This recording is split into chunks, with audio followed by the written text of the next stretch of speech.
بسم اللہ الرحمن الرحیم۔ وہ خون جو بالغ غیر حاملہ عورت کے رحم سے آئے اور اس کا سبب بیماری نہ ہو، اسی خون کے سبب عورت میں بچہ پیدا کرنے کی صلاحیت موجود ہوتی ہے۔ اگر کسی عورت کو ماہواری نہ آتی ہو، وہ بچہ پیدا کرنے کی صلاحیت سے محروم ہوتی ہے۔ حضرت ابن مسعود رضی اللہ تعالی عنہ سے روایات ہے کہ بنی اسرائیل میں مرد اور عورتیں ایک ساتھ نماز پڑھتے تھے، چنانچہ عورت کا یار ہوا کرتا تھا اور وہ لکڑی کا جوتا پہنتی تھی جس سے اونچی ہو جاتی تھی، اور اپنے دوست کو دیکھنے کے لیے تو اللہ تعالیٰ نے ان پر حیض ڈال دیا۔ یہ روایات حافظ ابن حجر رحمت اللہ علیہ نے فتح الباری میں مختصر ذکر کی ہے اور اس کی سند کو صحیح قرار دیا ہے، اور اسی روایات کی طرف امام بخاری رحمت اللہ علیہ نے صحیح بخاری میں اشارہ کیا ہے کہ آپ نے فرمایا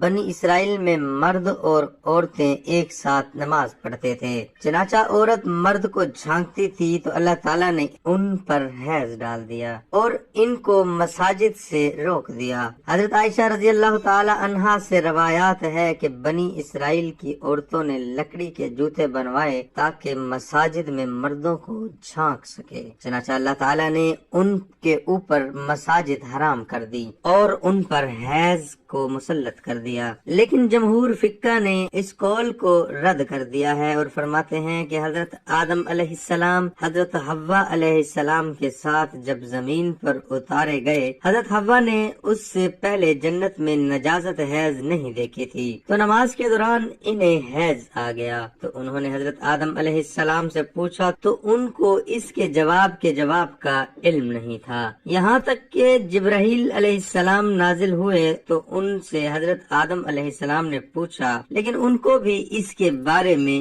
علم نہیں تھا۔ اس کے بعد حضرت جبرائیل علیہ السلام چلے گئے، پھر حضرت جبرائیل علیہ السلام آئے اور کہا کہ حضرت حوا کو کہو حیض کے دنوں میں نماز چھوڑ دے، اور قضا کا حکم نہیں لائے۔ پھر ان کو حیض اس حال میں آیا جبکہ وہ روزے سے تھی، تو انہوں نے اس کے بارے میں حضرت آدم علیہ السلام سے پوچھا تو انہوں نے فرمایا افطار کر لو۔ پھر جب حضرت جبرائیل علیہ السلام آئے تو انہوں نے کہا کہ اس کو کہو کہ روزے کی قضا کرے، تو حضرت آدم علیہ السلام نے کہا اے پروردگار، نماز اور روزہ دونوں تیری عبادتیں ہیں، کیسے ایک کی قضا ہے اور دوسرے کی نہیں؟ تو اللہ تعالیٰ نے ان کی طرف وحی بھیجی، آپ نے پہلی مرتبہ ہماری طرف رجوع کیا، لہٰذا ہم نے اس مرضی سے حکم دیا، اور دوسری مرتبہ آپ نے اپنی رائے سے فیصلہ کیا، لہذا ہم نے قضا کرنے کے حکم سے آپ کو سزا دی تاکہ آپ کے علم میں رہے کہ تمام معاملات میں اللہ تعالیٰ کی طرف رجوع کیا جاتا ہے۔ تنزل و اعمال میں ہے، حضرت عمر رضی اللہ تعالی عنہ سے روایات کیا گیا ہے کہ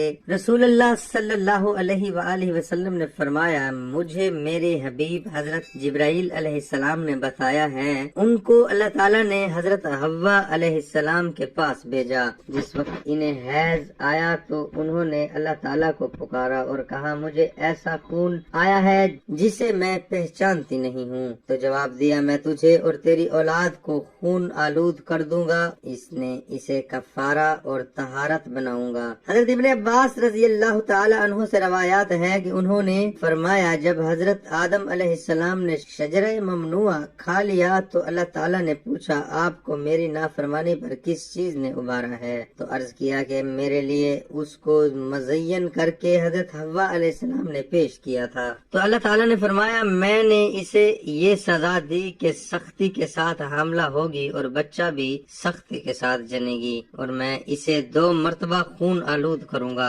مہینے میں جب حضرت حوا علیہ السلام نے یہ سنا تو زور سے رونے لگی، اللہ تعالیٰ نے فرمایا تو بھی اور تیری بیٹیاں بھی روتی رہیں۔ حافظ ابن حجر رحمت اللہ علیہ نے یہی روایات فتح الباری میں مختصر ذکر کی ہے۔ قاسم کہتے ہیں کہ میں حضرت عائشہ رضی اللہ تعالی عنہا کو یہ کہتے ہوئے سنا کہ ہم حجۃ الوداع میں حج کے ارادے سے نکلے تھے، پھر جب ہم مقام صرف میں پہنچے تو مجھے حیض آ گیا۔ میرے پاس رسول اللہ صلی اللہ علیہ وآلہ وسلم تشریف لائے اور میں رو رہی تھی۔ آپ نے پوچھا کیا بات ہے، کیوں رو رہی ہو، کیا حیض آ گیا ہے؟ میں نے کہا جی ہاں۔ آپ صلی اللہ علیہ وآلہ وسلم نے فرمایا یہ وہ چیز ہے جو اللہ تعالیٰ نے آدم علیہ السلام کی بیٹیوں پر لکھ دی ہے، تم سوائے بیت اللہ کے طواف کے حاجیوں والے سارے کام کرو۔ اور فرماتے ہیں رسول اللہ صلی اللہ علیہ وآلہ وسلم نے اپنی ازواج کی طرف سے ایک گائے ذبح فرمائی۔ حیض کی ابتدا حضرت حوا علیہ السلام سے ہوئی، لیکن حیض کے احکامات بنی اسرائیل کی عورتوں سے شروع ہوئے۔ ان کی حیض کی ابتدا تو حضرت حوا سے ہوئی، لیکن اس وقت تکلیف نہیں ہوتی تھی، لیکن یہ جو تکلیف ہوتی ہے حیض کے زمانے میں عورت کا حسن و جمال مانند پڑ جاتا ہے اور عورت نچڑ جاتی ہے۔ یہ صورتحال بنی اسرائیل کی عورتوں سے شروع ہوئی۔ یہاں یہ سوال بھی پیدا ہوتا ہے کہ حضرت حوا علیہ السلام کی غلطی کی سزا دوسری عورتوں کو کیوں دی گئی؟ محقق علماء اکرام فرماتے ہیں کہ یہ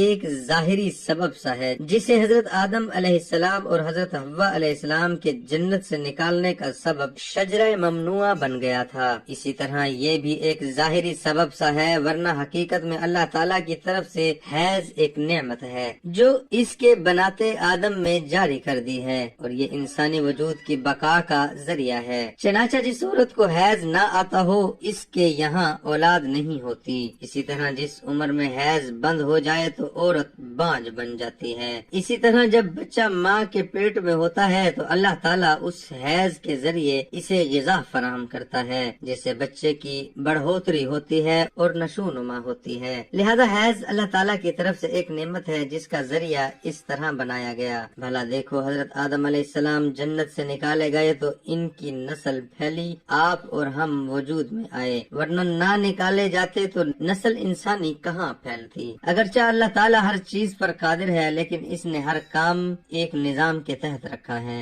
حضرت انس رضی اللہ تعالی عنہ سے روایت ہے کہ سحری کے وقت یہ پڑھتے رہا کرو یا واسع المغفرہ، یعنی اے وسیع بخشش والے، اس کے پڑھنے والے کے سارے گناہ معاف ہو جاتے ہیں۔ روزے میں دن بھر خوب دعائیں مانگی جائیں، پھر جب افطار کا وقت آ جائے تو یہ بھی بڑی قبولیت کا وقت ہوتا ہے۔ ارشاد نبی صلی اللہ علیہ وآلہ وسلم ہے، یعنی روزے افطار کرنے کے وقت روزہ دار کی دعا قبول ہوتی ہے۔ دعا ہے کہ اللہ تعالیٰ میرا سنانا آپ کا سننا اپنی بارگاہ الہی میں قبول فرمائے، آمین۔